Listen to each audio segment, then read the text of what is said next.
My name is Hannah Bonecutter, and my film was Minstrel versus Puppet. In that film, I was the executive producer, writer, as well as sole actress. So I did play both those characters.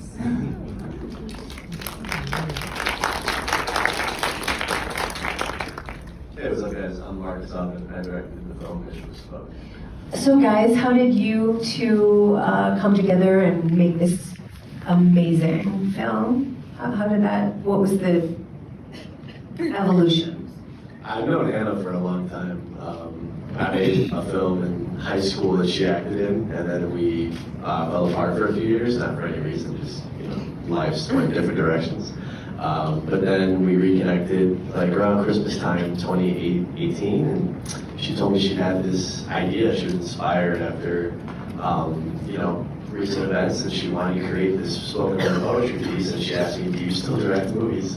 And I was like, yeah, I do, and it's something new for me, and I'd love to take on the challenge. So it's been about 3 years since we had, collaborated, and we came back together, and we maybe turned it around quickly, and, we talked like Christmas 2017 about doing it, and then by February 2018 it was done. So it was just a fast turnaround. Yeah. Do you have anything to add? I want to know how you came up with the whole story and I want the background. I want to know. Thank you for asking. So, Minstrel versus Puppet is kind of, or really it is a display of my own life in a way, and the battles that I have to face on a daily and consistent basis as a woman here in this country and a woman of color. So it also kind of depicts and kind of really goes into the intersectionality of different forms of oppression that I have to overcome and battle and find solutions for. But the key component is that I am one of millions that encounter this as women of color here today. And I really wanted to show how these two very seemingly opposing characters do reside within one person, and show the importance of, at the ending, if maybe you didn't know about what's going on, that they were one person, the understanding that has to be met within that person, and the solution that's found in that understanding. How many of you, raise your hands, 100% knew that it was the same actor? Yeah. I was like, wait, it's not the same actor. But I didn't know 100%. I have to chime in here on Yeah. this one, because I saw this film at DePaul as a juror for their festival that they have there. And I'm sitting between two jurors and I was like, that was really great. And one guy goes, yes, that was the same actress doing Blue Birds. I go, no. Yeah, no. So I'm like, yeah, that was an amazing performance, because they're not even sure that it was the same person. Let's open it up to you. We don't have a lot of time for a Q&A, so let's get right to you. Do you have any questions for these guys? Because I could stand up here and ask questions all night. Hannah, I think you so accurately captured the conflict that we have as women of color walking through the world. I feel like a lot of that conflict is created from societal norms, what we see as what we have to do to be accepted. What was the impetus for the creation of that conflict? Thank you so much for that question.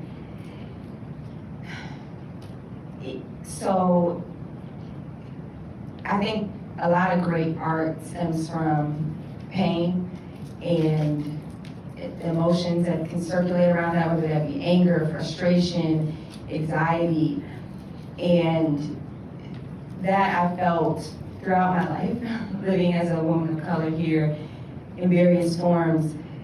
However, as Marcus kind of said, that winter, was going through a life transition and balancing between my professional career. I'm also a licensed educator, as well as my entertainment career, and the pressures that are put around that, as well as several barriers, in particular for women of color. So I think that's kind of what really triggered me to write this, and I also, let me highlight how this is very therapeutic for me. And it stemmed from my spoken word poetry, which I'm also a spoken word poet, and that's kind of how it was written. And I honestly, it didn't occur to me to make it into a film until some of my peers around me within entertainment and just creative minds suggested it and knew that I had amazing resources such as Marcus that I could tap into for potential collaboration. But, you know, lifelong stuff as well as certain circumstantial kind of final pushes was, I would say, served as an emphasis for it. Yes. And please, I have to say this, but please feel free to check more out on Minstrel versus Puppet and the making and whatnot at minstrelvspuppet.com. Do we have any more questions? Okay, yeah, here in the middle.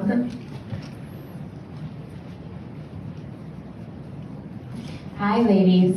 I thought you both did a really good job of writing and then sort of getting out of your own way in the performance. And I was curious from both of you sort of what your strategies were in sort of trusting the writer part of yourself once you got to the stage where you were shooting. Okay.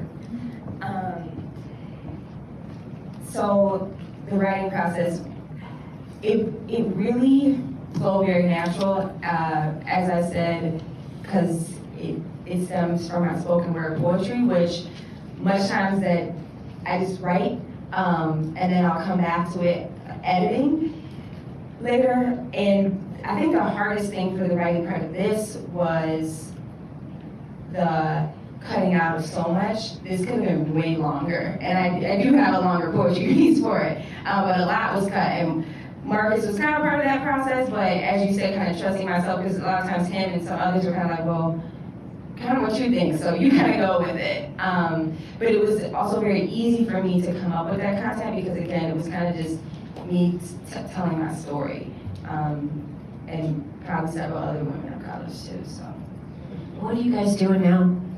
What are you working on now? I'm in post on my first real feature, and I also directed my first superhero movie, and I got 2 music videos, and I'm developing a 3rd music video, and I'm just working my ass off. We like that. Yeah, Congrats. check out more of my Good. stuff. Please come talk to me. I love to talk to all you guys. I just feel so honored. These films are so good. Like, these films are so good, especially that last one. So it's just a great honor to be here. Well, we're glad to have you here. What are you working on? So as you guys could as you heard maybe me say before, I have a few different careers. So acting and filmmaking is not my full time. However, with Minstrel versus Puppet, I am creating curriculum around it, and I'm beginning to tour with higher education universities, colleges, nonprofit organizations, and community groups to do private screenings of it before it's released to the public, and do lectures and presentations on it.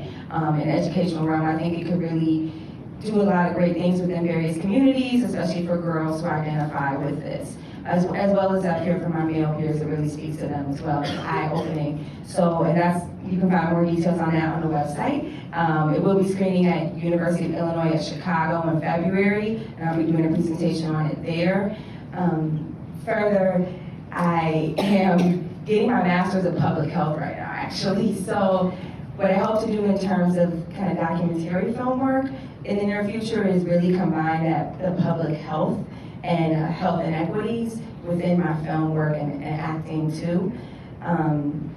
But I definitely do, me and Marcus have been talking, have several spoken word-esque, just like the one you just saw, type films.